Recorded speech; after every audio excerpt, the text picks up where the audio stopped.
Jean-Philippe Denis, bonjour. Bonjour Monia Vendée-Castel. Vous êtes professeur de sciences de gestion à l'Université Paris-Sud, Paris-Saclay, rédacteur en chef de la Revue française de gestion et vous menez également des interviews sur ce même plateau de Xerfi Canal pour Fenêtre ouverte sur la gestion. Alors aujourd'hui, vous intervenez avec la casquette d'invité pour votre tribune publiée dans Le Monde sur le procès France Télécom qui est intitulé « Faut-il pénaliser l'incompétence managériale ?» Alors, vous expliquez en effet que ce procès illustre bien les liens qui unissent désormais management et judiciaire, c'est-à-dire Management et justice, c'est le grand thème. Pour moi, c'est le grand thème. C'est le grand thème depuis la crise de 29. C'est le grand thème depuis les années 30. Pourquoi ? Parce que le juge n'est pas habilité à juger des choix d'exploitation de l'entreprise, accessoirement entreprise qui n'existait pas en droit jusqu'à la loi Pacte, qui nous fait exister l'entreprise en droit. C'était la société qui existait en droit. Donc il y a un trou noir. Voilà, on va y revenir, je pense, sur l'idée de ce trou noir. Mais voilà, il y a un trou noir, et au milieu de ce trou noir, ça permet tout un tas de choses. Mais alors justement, vous expliquez dans votre article que c'est un sujet qui est trop peu travaillé et débattu, même par les chercheurs, que celui de la responsabilité pénale susceptible d'être associée à l'exercice de l'activité managériale. Alors pourquoi ? Alors il y a deux dimensions. D'abord, il y a un agacement. Voilà. Il y en a un peu marre que ce soit toujours les petits qui soient pénalement responsables et jamais les grands. Donc ça, c'est un agacement personnel. On a eu quelques cas quand même. On a eu, je ne sais pas si on peut citer les noms sur ce plateau, mais citons-les. L'affaire Lagarde, on a eu des mises en examen pour des faits quand même très graves dans le cadre de l'affaire Lafarge. On a eu des dirigeants chez EADS qui, soi-disant, n'étaient pas au courant des retards sur le moteur d'avion, et puis finalement, 3 mois après, qui vendent leurs actions, on découvre 3 mois après qu'il y a des retards sur les moteurs d'avion, et à chaque fois, la ligne, c'est la même. Je ne savais pas, je n'étais pas au courant. Donc la question que je pose, c'est pourquoi ils étaient payés ? Alors il y a la question de la responsabilité individuelle notamment ? Oui, alors c'est une tension entre responsabilité individuelle et action collective. Le management, par définition, c'est conduire une action collective. Alors justement, vous évoquez un exemple du hold-up, je crois. Oui, alors l'exemple du hold-up, alors s'il n'est pas de moi, cet exemple du hold-up. Non, mais vous le citez dans votre tribune. Absolument, il est de Dominique Alix, qui était avocat général à la Cour de cassation. Pour commettre un hold-up, si j'ai besoin d'un chauffeur, ça veut dire que le hold-up n'est possible que si le chauffeur m'attend, va me permettre de rentrer et puis de ressortir et de prendre la fuite. Quelle est la responsabilité du chauffeur dans l'accomplissement du délit ? Alors ça, c'est la grande question, que le droit tourne toujours autour.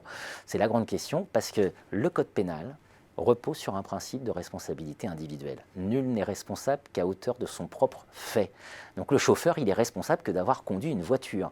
Mais si dans le cas du hold-up, il y a eu un délit, si pour commettre le hold-up, pire, il y a eu un crime, comment la peine du chauffeur rejaillit avec celle des infracteurs qui vont vraiment commettre l'infraction.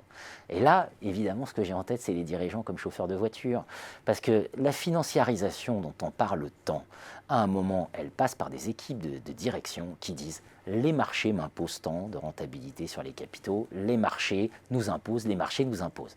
Alors déjà, un dirigeant qui dit « les marchés m'imposent », c'est plus tellement un dirigeant, parce qu'à la limite, ça pourrait être n'importe qui à ce moment-là, puisque c'est les marchés qui décident. Donc, premier point, quand même compliqué, et ça nous renvoie au cas France Télécom. On était en pleine période, il fallait respecter le plan Next à tout prix, etc. Mais j'aime bien cette image du chauffeur.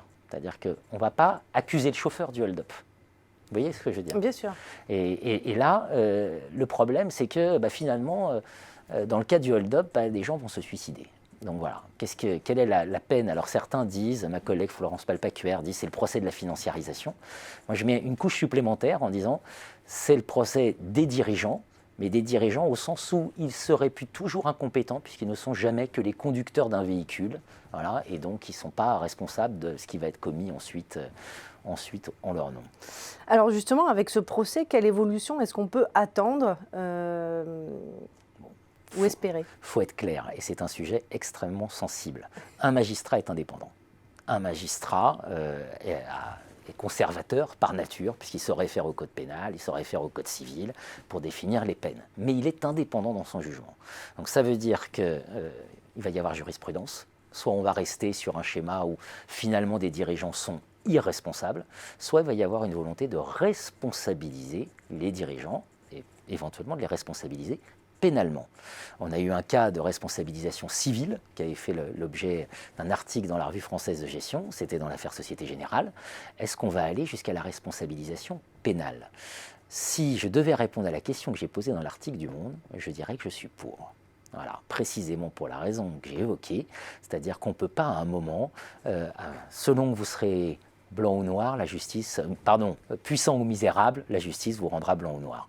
Le nombre de cas de dirigeants qui, soi-disant, ne savaient pas, qui, soi-disant, n'étaient au courant de rien, enfin bref, rien vu, rien su, rien entendu, en attendant, ils étaient payés pendant des années, en attendant, ils avaient des stock options et ils avaient des salaires mirobolants. C'est pas possible d'encaisser les bénéfices et de rien assumer quand il y a des pertes a fortiori humaines.